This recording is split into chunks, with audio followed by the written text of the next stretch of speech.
Pass Tamil season 9 டே 52ஓட fourth promo வந்திருக்கு. இதில் பார்த்தீங்கன்னா அந்த ரம்யா இஷ்யூ தான் வந்து போயிட்டுருக்கு எஃப்ஜே கூட. அதாவது அது என்ன பேச்சு, சாப்பாடு வேணாம் அப்படின்னதுக்கு கோவமாக இருந்தால் போய் முதுகு பின்னாடி ஒளிஞ்சுக்கோன்னு சொல்கிறீங்க, அதெல்லாம் என்ன வார்த்தைன்னு விக்ரம் வந்து கேட்குறாரு. பால் டப்பா கோவம் வந்துச்சுடா அப்படின்ற மாதிரி தான் எல்லாரும் இருக்காங்க.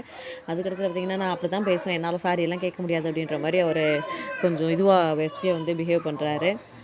அதுக்கப்புறமா பார்த்தீங்கன்னா இவர் கோச்சிட்டு போயிடுறாரு. இதனால் ஸ்டூடெண்ட்ஸ் எல்லாரும் வந்து ஸ்ட்ரைக் பண்ணுறாங்க.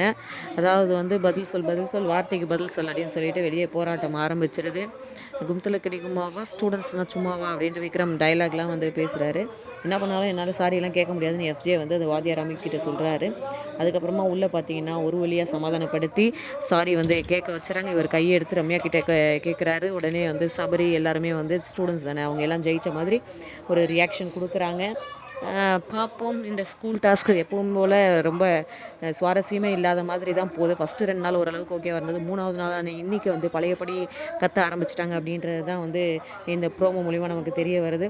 பார்ப்போம் அடுத்து என்னென்ன சுவாரஸ்யமான நிகழ்வு நடக்குது. அது உங்களுக்கு வேணும்னா நம்ம சேனலை சப்ஸ்கிரைப் பண்ணுங்கள்.